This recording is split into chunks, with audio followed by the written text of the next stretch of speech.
before getting to the podcast, I'm letting you know we are running a huge July 4 sale, and this sale ends July 5th at midnight Central Time.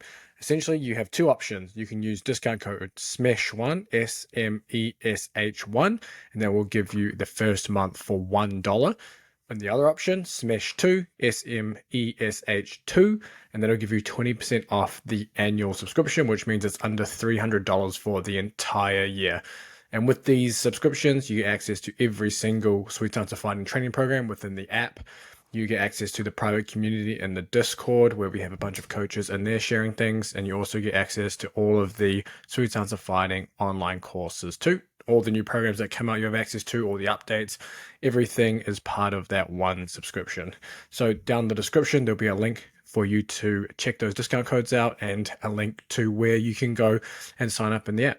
But sit back and enjoy. Welcome to the Sweet Science of Fighting podcast. Today we have my wife Mona on for the second time. Welcome, Mona. Thank you for having me.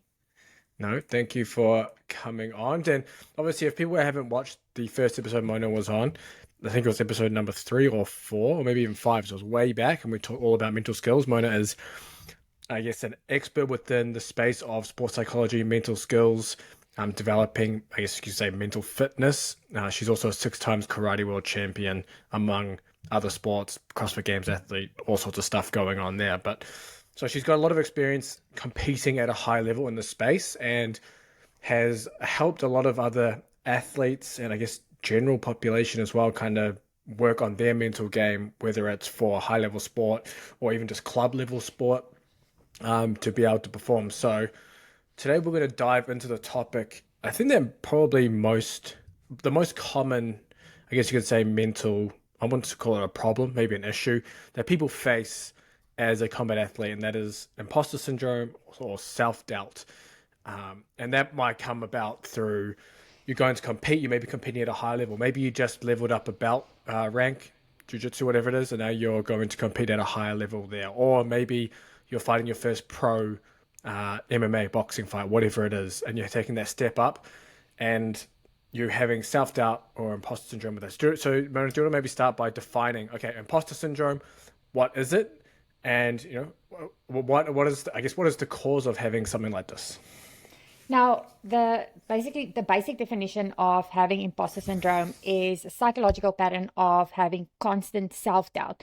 Now, this constant self-doubt, what it will end up doing is you will get athletes, like you were saying, maybe they just graded and they are a, whatever belt. They've just gone on to a new level. It might be a person that is successful already. This might be a high-level athlete. An athlete who has competed on the international stage numerous times. This can basically affect numerous athletes of all levels. But basically what it will end up doing is when you have this self-doubt, often it will lead to things like anxiety when you walk onto the mat, or when you walk onto, like for me in my case, being an Olympic weightlifter, walking onto the platform. As a coach, it might affect, how you coach, because now you doubt your abilities. And at the end of the day, this anxiety will then also make you feel like you're a fraud, even though you're not a fraud, even though you've worked super hard to get to that position. Everyone that is in the same position as you, you deserve that spot, you deserve to be there, but you feel like you don't deserve it. You feel like this is just given to you by, or just happened by luck. But at the end of the day, this can kill, how you do things. It can kill your dreams. It can kill your success. And then it can just affect your performance in general, where, if you had to believe in yourself, now you end up doubting yourself and thinking you're not good enough, even though you are. Is it just a matter of doing enough training and work and being so confident and familiar with all the different scenarios that you're going to be in, that would be enough to kind of get rid of that self-doubt and imposter syndrome? Like, hey, I've done everything I can to prepare. I've seen every situation that could happen. Do you still find that people still will self-doubt, or is that even enough? If you are a confident athlete, then that's an amazing thing. If you can, walk onto that mat, if you're doing martial arts and you believe in your abilities and you know that you've done the training, that is a good start to basically, if you had doubts, it will kill those self-doubts. But if you start thinking negatively, or maybe someone mentioned to you that, oh, this person has been in this position for 15 years and maybe you just got your black belt, then you start thinking to yourself, am I actually deserving to be here? This person has been here much longer than me.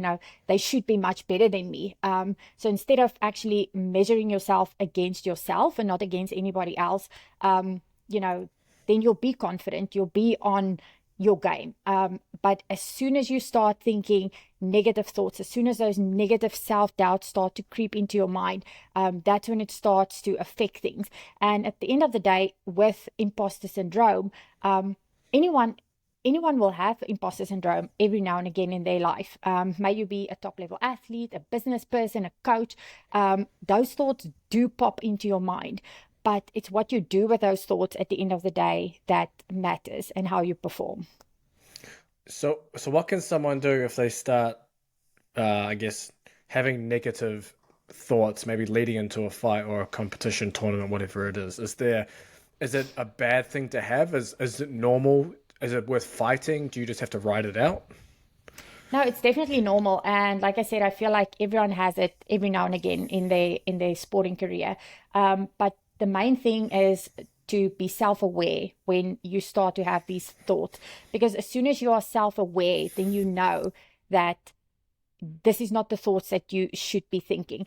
It's when it becomes so automatic that you don't even know what's affecting you, and you go onto the mat and you start doubting yourself, and you're not actually sure why you are doubting yourself, and you're just starting to feel like, I'm not good enough, or I'm maybe I didn't prepare hard enough, or this person is better than me.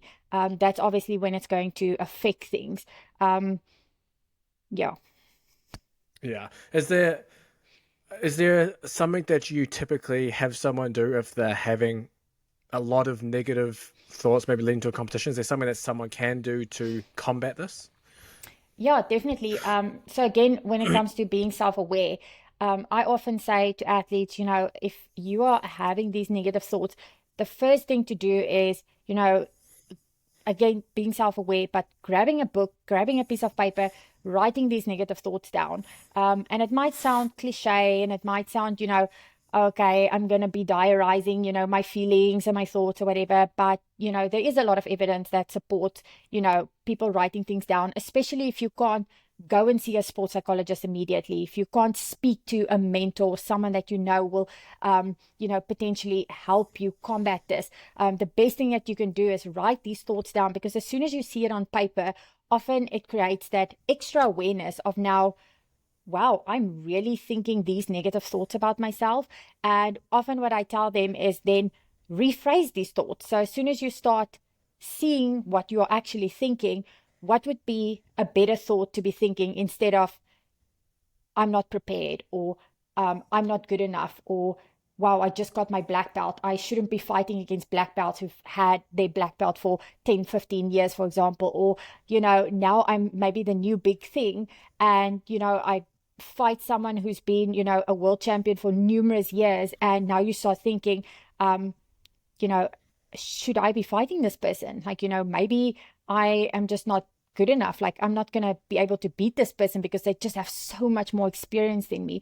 And that's so not the case. So yeah, I always say, write things down, because as soon as you see it, ink what you think. It's the easiest way to start off doing those kind of things.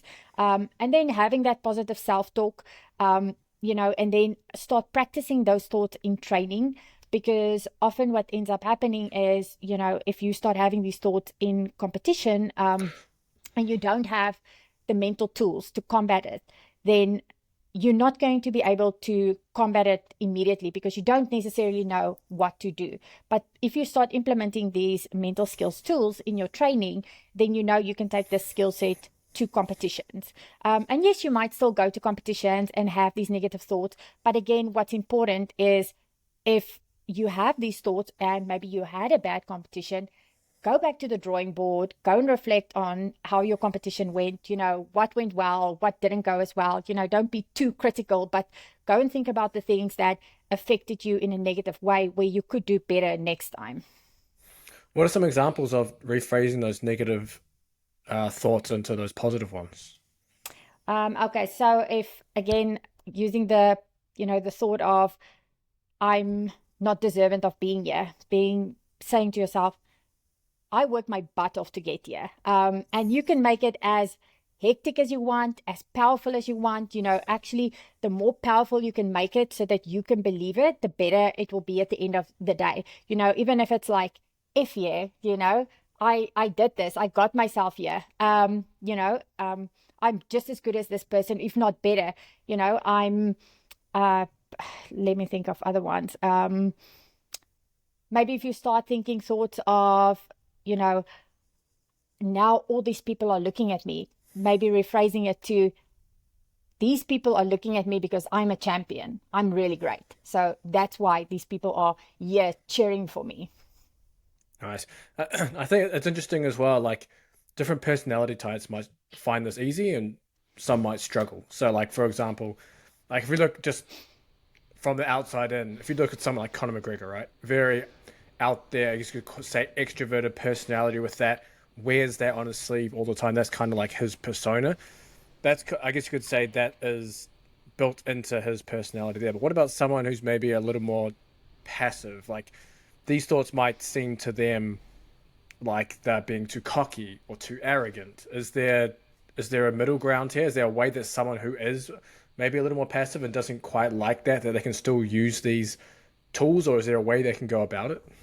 I like how you mentioned Conor McGregor, because even watching his documentary the other day made me see how he is a different person, for example, when he's at home and when he's with his family and in general life. But then when he walks into the ring, he's a totally different person. Or when he prepares for his fight, he's a totally different person. He's got this persona where he takes no bullshit. He just, he believes in himself. Some people might say he's arrogant.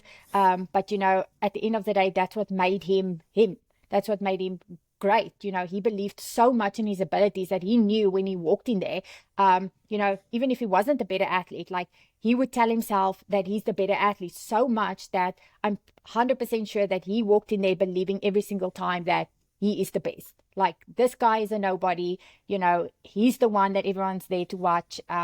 And like, if you can create that persona about yourself as well, especially if you are, like you said, you're more an introverted person. Now, I'm more an introverted person myself. And what I used to do with Olympic weightlifting is I used to watch videos of, there was a really great weightlifter, world champion, Olympic champion, just an amazing athlete. But when he walked onto the platform, he was super aggressive. He walked on there with confidence. He walked on there like he owned the stage. And I adopted that persona when I would walk on stage, and it made me a different athlete. I believed more in my abilities. I believed I was, like the female Ilya Lin.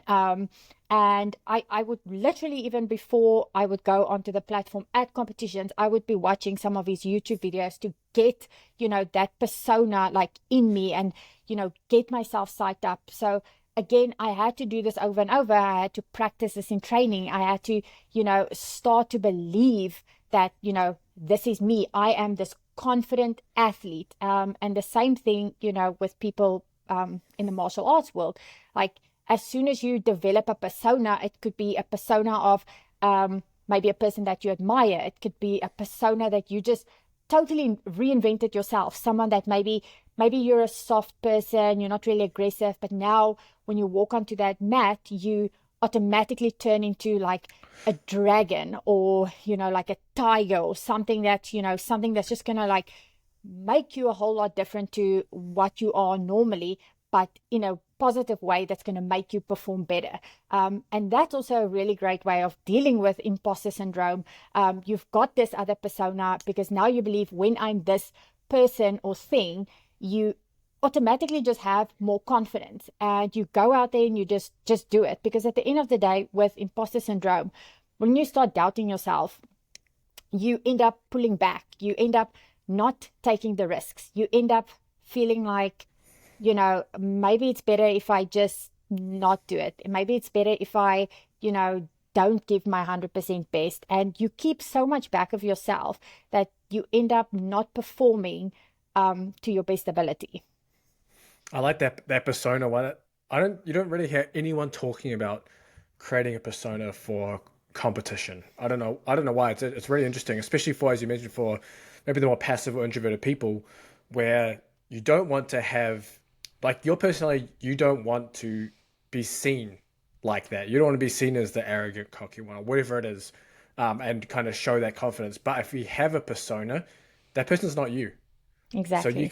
So you can be aggressive, be whatever it is, but then once you're finished with your tournament fight, whatever it is, you're back to whoever you are. Yes. And you can kind of have that separation so you can kind of channel, I guess, some of the traits that you want and need to be able to perform well in a fight. But how can someone go about developing their own persona? I'm assuming you can't just go one day and be like, okay, I'm now going to be this person, and then every time you go into training or into a fight or a competition, that it's just going to be, working. I'm assuming No. it's something that you have to somehow train into you. Yeah, definitely. It takes time. It's going to take, development. It's going to take, tweaking a bit because it might not work for you.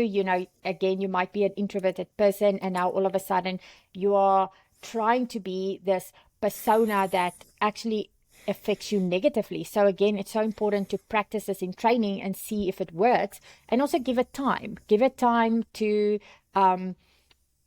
for you to get used to it. Give it time for you to make it a part of the person that you are, so that you don't just do this just before competition and all of a sudden you get so overly psyched up that when you walk onto the mat, or like in my case, a weightlifter walk onto the platform, and you actually feel flat and depleted because you've just been putting so much effort into being this persona that it just doesn't work for you. So yes, there's trial and error. And what you mentioned as well, like the reason why I think also a lot of people don't do this, it's just because people don't know about it. I don't think it's something that, a lot of people speak about. I think some people think if they do that, that's when they are a fake, or they don't want to come across as arrogant. Yeah. But again, you can create this persona. It doesn't mean that you have to create a persona that's now going to be a cheater, or someone that's going to not be doing things to the book, or someone that is going to create this image of something that is just totally not you. You still have to have your personality in there as well, because I feel like your personality is still what makes it unique at the end of the day. You can't 100%, especially if you try and copy someone else's persona, like you can't go and 100% copy that person's persona, because that's not you. And it might not come natural. So by adopting some of their traits and then combining it with your good traits, I feel like will make the best person at the end of the day. That's a good point too. Yeah. Instead of just trying to create a whole brand new person, integrate it within yourself. Obviously, a good example we heard the other day, Beyonce. She Sasha Fierce when she goes on stage? That's her stage persona. So even outside of sport, people are using personas to perform, and that's definitely something that you can look to integrate. But how do you go about practicing your persona without pissing off your training partners? Because I could imagine if you're coming into sparring or training, and then suddenly this whole new persona at training, and you're just aggressive or whatever else, your training partners, might not be happy about that. But is there a way to kind of still develop and work on it while at training without being too much of a prick? Yeah, that's a good question. I feel like again, it doesn't mean that now you have to become arrogant and you have to now go and, beat your partners to the death, when you do your sparring against them, still do things like according to the book, still do things, how you would normally before. But if you start to implement these things slowly but surely, you're not going to go one day from being, the super shy person to all of a sudden being the super aggressive, whole new person. I guess, you can do it, but it might not feel right. And I'm sure some of your training partners and stuff might call you out on it. But at the end of the day, if you are doing something that's going to enhance your performance in a good way, your training partners should be for it. They should be people that encourage you. You can even tell them, I'm going to start becoming more aggressive. I'm going to start believing more in myself because I believe I can do it. I'm doing the work, and what I feel like is lacking in my abilities is my confidence. So I am going to change the way I do things when I spar, when I compete. And I feel like, again, when you have training partners that are, on the same page as you, these people should actually be there to help better you. And, at the end of the day, they are there to, yes, they are training partners, but at the end of the day, it's you stepping onto that mat fighting. So you have to also do what you believe is right. Yeah, you can always ask, like, if you're gonna, you can always tell your training partners that you've got a competition coming up and you want to roll or spar whatever hard rounds. And you ask them if they mind, like, if you Yeah. can go hard and do those things as well, because most people are okay with it, as long as you're not coming in and doing something stupid. But, Yes. if you're rolling comp rounds, then, or even competition classes, people understand, it's a Yes. combat sport and those things happen. But with the persona as well, like, obviously you can dial up maybe the assertiveness, the aggression, and that positive mindset, but can it go too far? Because I guess, you can also be overconfident, right? Like, even if you're even without a persona, you can be overconfident. Like, oh, this is going to be easy. I'm facing a guy, about level below me, or has only had one amateur or professional fight, and I've had five. This is going to be easy. I don't have to, train as hard, do as much, whatever. So is there a way where people can push that too far and be too confident? Well, I think that mentally, if you do what you just said now, you say to yourself, I just don't have to prepare as hard. We've seen this often in team sports like rugby and stuff.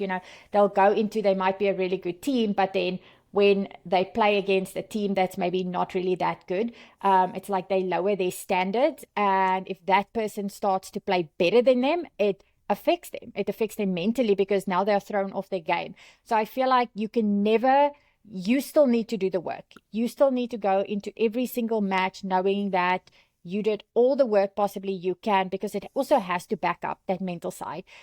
Having that amazing confidence and believing in yourself, but not doing the work, again, it doesn't go hand in hand. So you need to still do the work. You need to still do the physical preparation, the skill preparation. You need to go in there knowing that you've got, all the physical tools behind your belt. You have to go in there knowing you've got all the mental tools behind your belt, or under your belt. And then you will go in there knowing that I've got all the skill set to go in there and make this an easy win. But yes, 100%, it does happen to the best of people. You might go into something thinking, okay, this athlete is not really that good. Maybe they haven't been doing the sport as long as I have, or maybe their skills aren't as advanced as mine. And then you go onto the mat and you start rolling, and all of a sudden this person comes with a whole new skill set that throws you off. But then again, where imposter syndrome can then start to creep in, because then you will start to doubt yourself. You will think, oh, oh crap, what now? What am I going to do? This person is now throwing me off my game. You need to go and recenter yourself and know that I am good enough. Yes, it's going to happen that someone is going to surprise you every now and again, but you need to focus on yourself. You need to know that I did do the work. I am ready. And then go and actually execute what you've done. Yeah. Well, coming back to a little bit of the negative self-talk stuff, I think it was John Jones before one of his fights mentioned that he imagines every possible scenario that could happen in a fight, or all the negative stuff.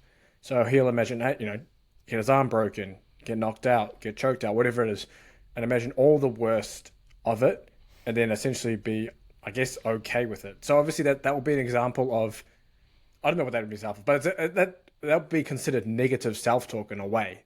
But is that Well, something? visualization, I would say more. Okay, yeah, Yeah.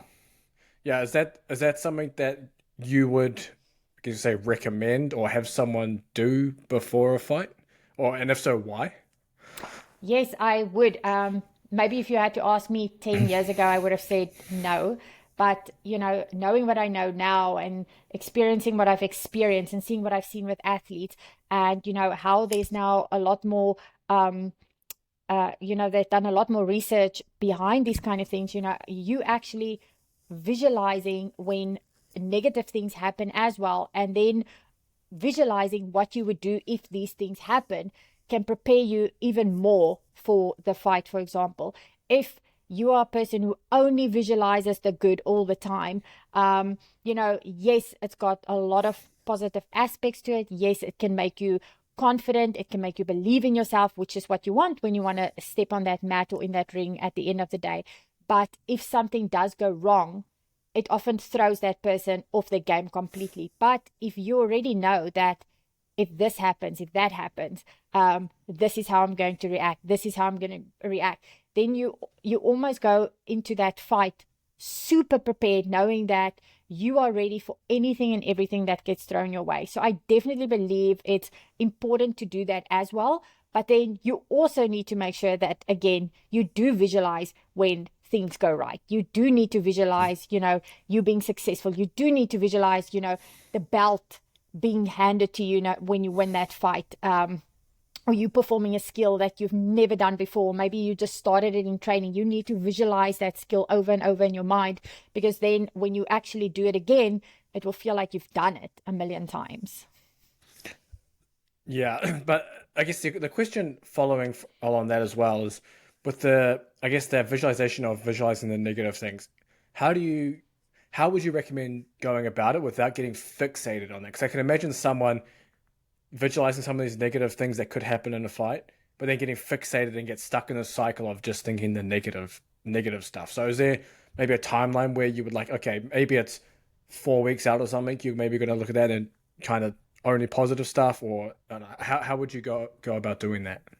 Well, I feel like if you visualize the negativity or the negative aspect or the thing happening, and you visualize yourself reacting to it negatively, then I believe that it can have that negative effect. But if Okay. you visualize yourself being, on your top game, no matter what this person throws at you, say this person goes, and if you're a boxer and he does knock you out, for example, and it is, but not a KO, like he knocks you out, you get up, how are you going to bounce back? Just having almost like that bounce back mentality of knowing that if this happens, this is how I'm going to react. So then always having a positive scenario at the end of it, I feel like is still positive. But if you go and see yourself performing negatively, losing, the person beating you up, the person, having you tap out or whatever, then I believe that, that's going to have a negative impact, because you're going to go into that fight believing that that person is better than you. That person will do that. And I feel like you just go in there not believing in your abilities at all.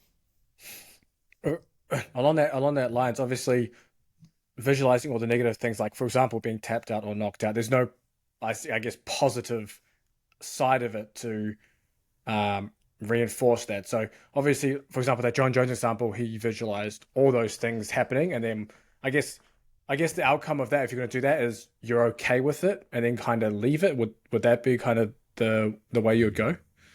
I would say, for example, if a person gets you, like, I don't know the jiu-jitsu terms, but if someone gets you in a choke position or something, or in a leg lock because of things that you've said before, I would imagine myself or visualize how I would get out of it. I won't visualize myself losing, but if I had to lose, I would definitely, I feel like in any competitive athlete's mind and how they feel and how they react, no one will be happy about a loss, and no one will walk off immediately feeling like I'm okay with this loss. Because I feel like if you do that, it's not, I mean, yes, you probably do get people, but then it's almost like you expected it in the first place. But if you go in there with that mentality of still, if this person gets me in a choke, if this person gets me in a leg lock, or, this person knocks me out once, and you have those like kind of scenarios in your mind already of like, this is going to be my comeback, this is going to be my comeback, that's actually how you're going to be reacting in the fight itself. But then say again, you lose, you walk off that mat, know that, I gave every single thing in my ability. Yes, you'll feel sad. Yes, you'll probably feel, all the grieving symptoms that you will feel. You'll feel angry, you'll feel disappointed, and then at the end, you'll accept it. But again, the important thing is then to go and reflect on what didn't go well. And even if you have to re-visualize that fight, if maybe you don't have it on camera, or if you have it on camera, go and review it, look at things that you could have changed. But then again, a good athlete will also look at these things, know what they need to change, but then also know when they need to leave things behind in the past. You can go and review things that you need to work on, but you can't fixate on that loss. You can't now think this loss has now defined me as a person, because it hasn't. It's a loss, and often it sticks with you as the athlete longer than what it sticks with other people. And you might think people now perceives me as a loser, or people might perceive me as, I'm not good enough, or I'm this person, that tapped out, or I'm whatever. But people don't. People move on with their lives. People go on to watch the next fight. People go on into, believing in the next person. Like, people don't fixate on what you as a person has done. I feel like you as the athlete, you are the one that will carry that with you. So you have to be the one that says to yourself, okay, I did lose. What am I going to do to change this in the next fight? What am I going to do different? How am I going to prepare different? And then just be like, this is now the past. I'm leaving it behind. I'm now going to be working on to become a better athlete in the future. No, I like that.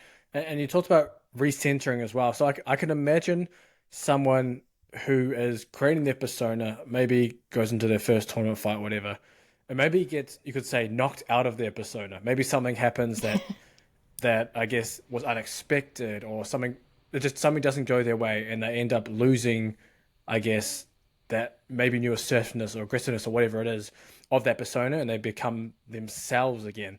So obviously I think you have some recentering tactics or techniques that someone could use to maybe switch them back into their persona if they lose it. Yes, now when this happens, especially if it's in a fight, you have to be able to, like you said, recenter yourself, but almost immediately. You can't take 10 minutes to go and recenter yourself or walk around, because you might have to do it like in basically split seconds. So what I do advise these athletes, or what I do recommend, is to have these little letting go techniques, so that you can bounce back really quickly, and you can bounce back really quickly in a match. And even the same thing in weightlifting, it's letting go of what you've done or what has happened immediately, and moving on and being that persona again, believing in yourself, knowing that, this person knocked me out. It's not going to rattle me. Even though it does a bit, like, you just have to let it go as best as you can and move on. But the exercise that I love giving athletes, and again, I would recommend you doing this in training, so that you have this little technique figured out already, so that when you go into your match time, you don't have to think about it. It's just going to be happening automatically. Now, what I always suggest is, you can have a little cue word, a little phrase that you say to yourself. It could be, let go, confident, whatever it is. It could be like, I'm an animal, or whatever's going to get you to refocus. So I always say, have a little phrase, have a little word, then have a little actionable thing that you can do. So it could be, if you've got mitts on, say you're a boxer, it could be you just rubbing your mitts. It could be rubbing your pants. Maybe you're, let's think, maybe you click your fingers. It could be whatever works for you. So have that little physical gesture. And then immediately after that, take a deep breath once or twice, and then let go. Very short, very powerful. Again, practice this in training, and then this is your little let go technique that you can do in order to just immediately come back to reality and really like, okay, this is me. I'm still in the game. I'm not lost, or I haven't lost this fight yet. I'm going to go out there and do my best, and I can. I can imagine it takes a while to really have this instilled as a natural reaction or habit. How long would someone realistically need to be doing this in training for it to really translate into a competitive fight?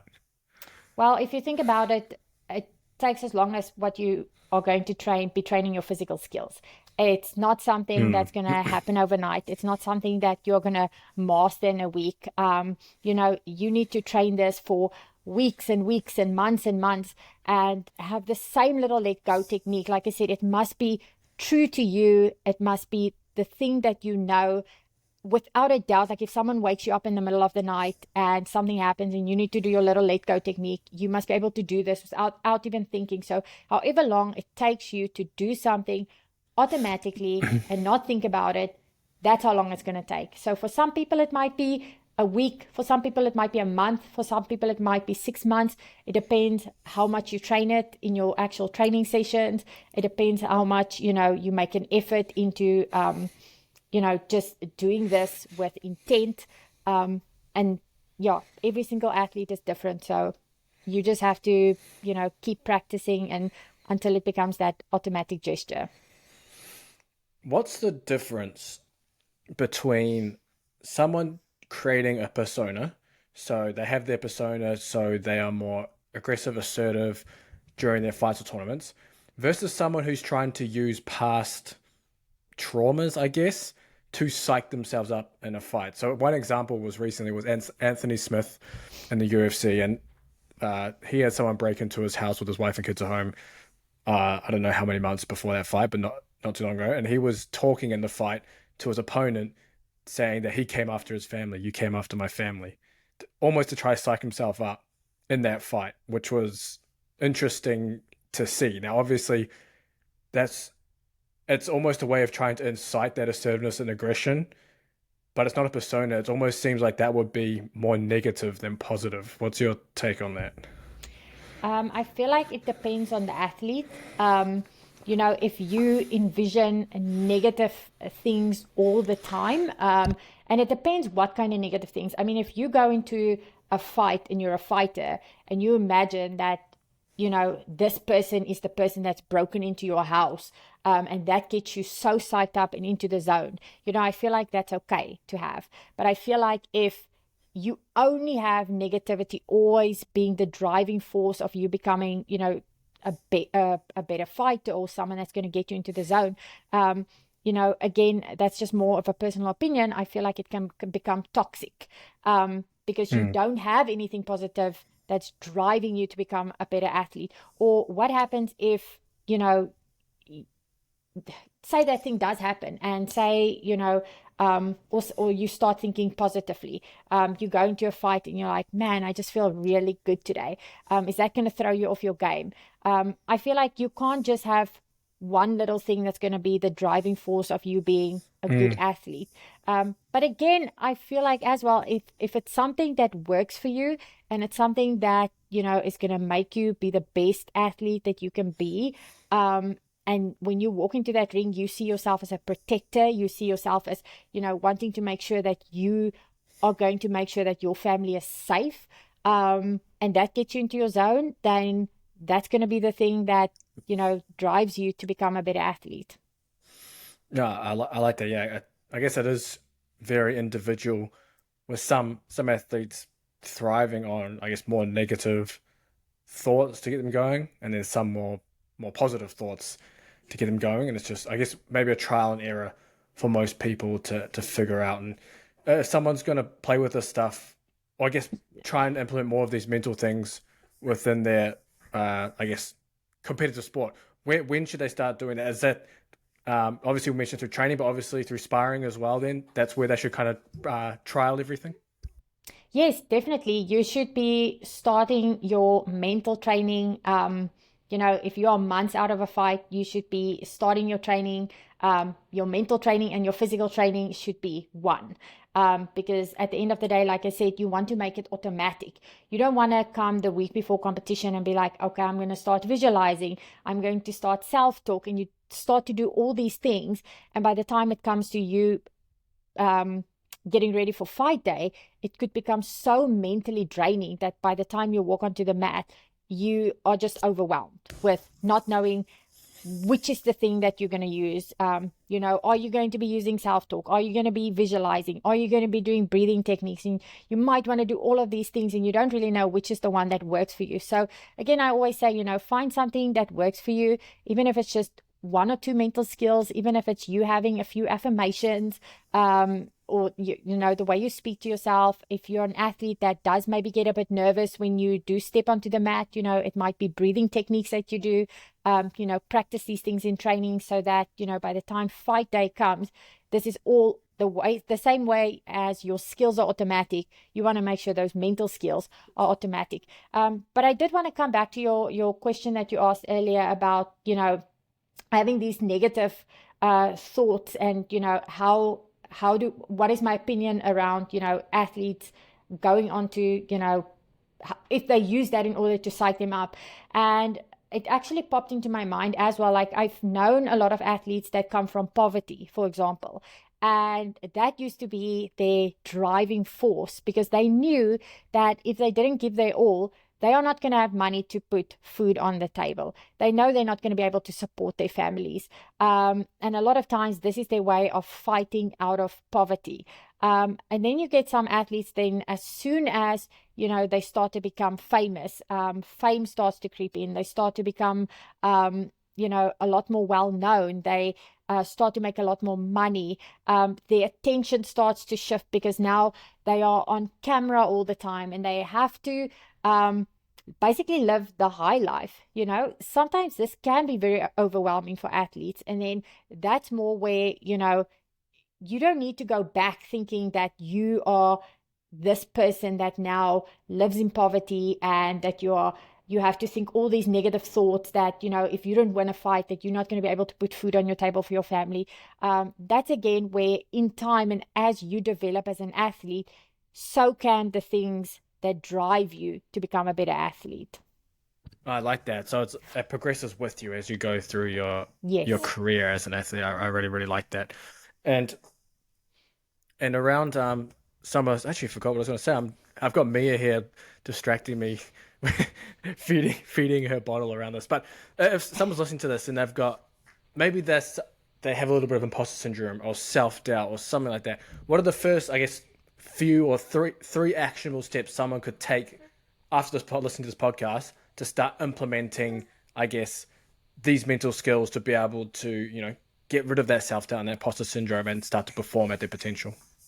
So I feel like when it comes to imposter syndrome, it's one of those things where I always feel imposter syndrome when I know I'm going to be doing something big, or I know I'm going to be doing something great, or I know I'm going to be pushed out of my comfort zone. So for me, feeling imposter syndrome, I have these two choices at the end of the day. I can either, you know, feed the voice inside of me that says I'm not good enough, or I don't deserve to be here.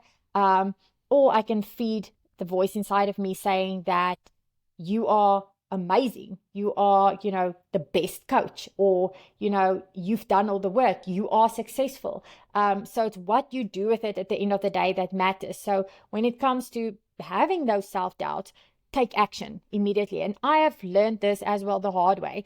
I've had imposter syndrome like many times in my career as an athlete and even as a coach. And to just give a quick example, I was coaching over the weekend, and I was coaching my athlete at the USA Weightlifting Nationals.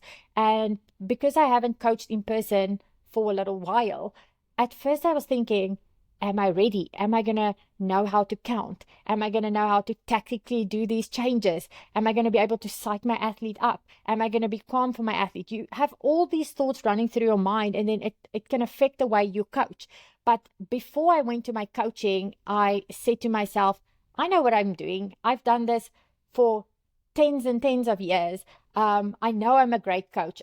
I will be able to handle any scenario that gets thrown my way. So I basically went into that competition like head first, knowing that whatever gets thrown our way, I'm going to just deal with it. And at the end of the day, I want to make sure that my athlete performs the best. Because as a coach, if you have self-doubt, I feel like your athletes will feel that self-doubt as well. So you have to make sure that as a coach, you give out this positive energy. And if you're an athlete, for example, and you might be afraid to, you know, take a risk and enter yourself for this big competition, if you have these thoughts, just do it. Tell your coach, I'm going to do it. Have some people that's going to keep you accountable. You know, dive headfirst into it. Still make sure that you prepare for it. But at the end of the day, if you've written your name down and you know you're going to do it, then at least, that is the first step in you making that imposter syndrome into a positive thing and not letting it negatively affect you. And then secondly, I would say if you are dealing with these negative thoughts and it's starting to become really, really bad, again, take a pen and paper, write down those negative thoughts, write down what are your fears, and then also write down what is the worst case scenario. What's going to happen if you do this? No one's going to die. Nothing, physically is going to happen to you. It could just be you putting yourself out there, and it can actually turn into a really amazing thing. And if it doesn't, you learn from it. And then thirdly, what I would say is, if it's something and you have absolutely no idea how to deal with it, and it's just starting to cause a lot of anxiety and depression, always seek professional help. Go and see a sports psychologist, go and see a mentor, go and see someone that maybe has dealt with this before and someone who's overcome it. Because having that professional help can always just help you as a person. And sometimes you just need that extra person that's going to be there, even if it's someone that just listens to you, or if it's someone pushing you to become a better person. It might just be someone who's more successful than you, and hanging out with that person will help you become more successful as well. No, this was a great episode, Mona. And I guess the topic that we haven't touched on too much on the Sweet Science of Fighting podcast in terms of mental skills stuff. I think this must be the second episode, because we've done 2 with you regarding this stuff. But if people want to follow you and find you and learn more of your mental skills training and everything, where can they do that? So on Instagram, you can go and look at my page at Strong by Mona. And then I'm also, one of the head coaches at Live Big Eat Big. So you can go onto our Live Big Eat Big website. And then I'm also the owner of Helping Psychology. So you can find me in a few places. I'm sure James will link the stuff below. But yeah, the easiest way is probably get hold of me on Instagram, send me a DM. I always check, my outbox and stuff too. So I'll get back to you. Also, there'll be a link to Mona's new mental skills newsletter down in the description too. So once that, you can sign up for that. We should be sharing a lot of different sports psychology, mental skills, all that kind of stuff straight to your inbox there. But thanks for coming on, Mona. Really appreciate it. Thank you for having me.